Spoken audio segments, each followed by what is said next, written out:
Hey, I'm Tom Jackson, staff chef with All Things Barbecue. Today we're going to be preparing St. Louis style spare ribs. First, I'm just going to get some of this extra slime that came with it off of here so that it doesn't move around on me too much. We can also talk about what kind of knife you might be using for this. I prefer to use the boning knife, probably a chef's knife or that sort of thing would work as well. Here's the Victorinox knife that we're using today, the boning knife. First thing I'm going to do is find on this rack where the longest rib is. It's usually 3 or 4 in. Looks like it's that 4th rib for us today. And I'm going to plunge my knife right at the tip of that 4th rib and go straight back to the end. And then I'm going to turn this around and make an even cut to make one nice even cut of ribs all the way across. We're going to take the rib tips off.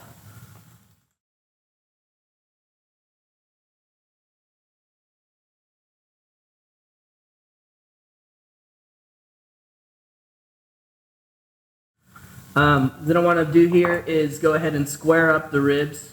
Oftentimes, if your butcher was a little bit sloppy, you might get one of these shards of bone.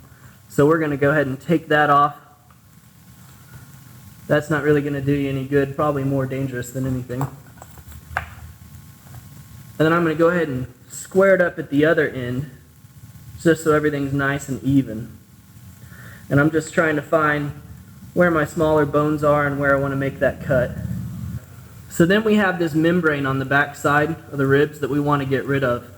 Because that membrane, it's not going to render down when you cook it. So I'm just working from the corner with a paper towel, makes it a little easier to grip.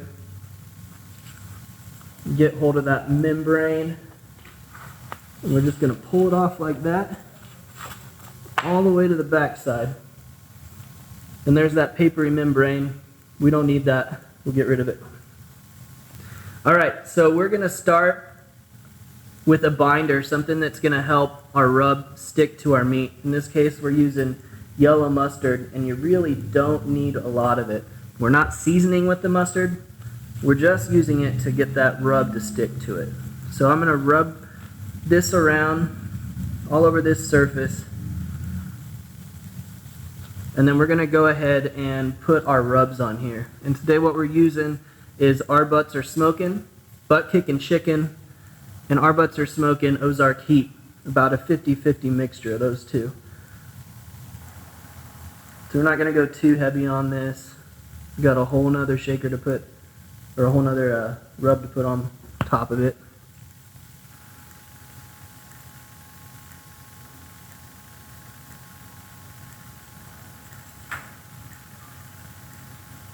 So we've got the whole surface covered in rub. And what we're going to do now is just let this sit probably 5-10 minutes and let it all kind of absorb into the meat. And once it looks wet, we'll flip it over and we'll do the other side. So now we see that the rub has begun to moisten. The color's changing a bit, so we're going to go ahead and flip it over and do the same thing on the other side. Just a little bit of mustard for binder. We'll rub that around.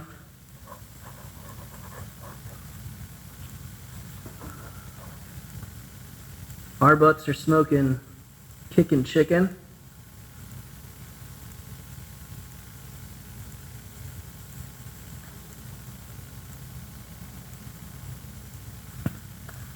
And Ozark Heat. Now we're just going to cover the surface.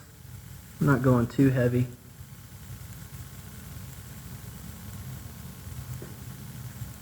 And then we'll wait for this side to moisten up as well before we throw those on the pit.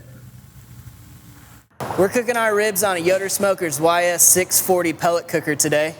Set at 275 degrees. We're going to place our ribs on the top rack. That's where we like to cook ribs on this cooker.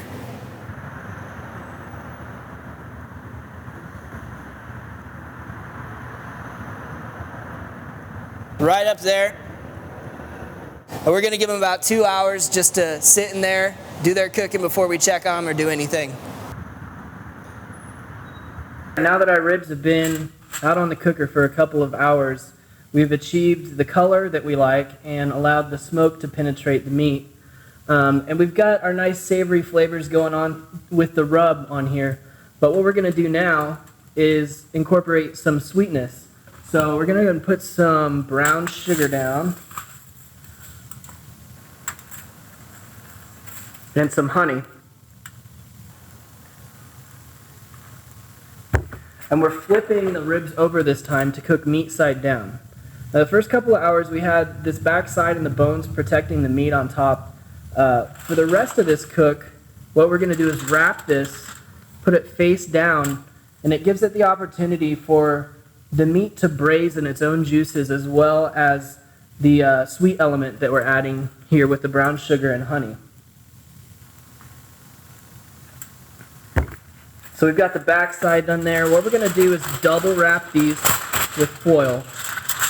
And we're just going to crimp these up as tight as we can. We don't want any air in there, because what the air will do is it'll give it the space to steam rather than braise. And that steam is going to ruin any bark that you've formed already up until this point.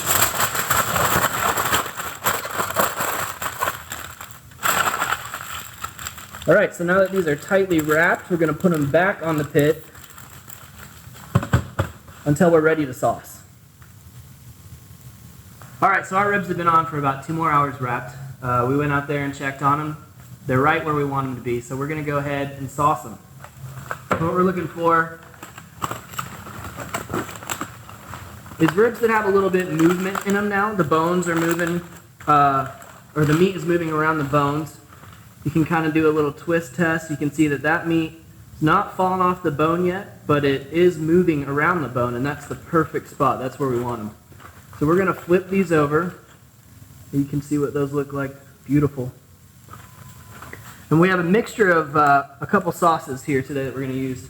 We're using a 50-50 combination of Smokin' Elvis's barbecue sauce as well as Firebutt Grillin' sauce hot.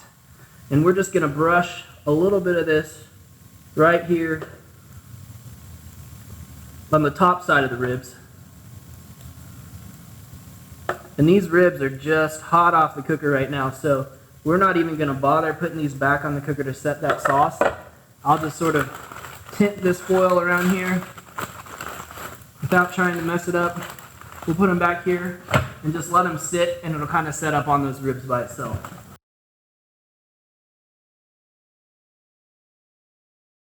Alright, and that's how we do St. Louis style spare ribs. Thank you guys for watching.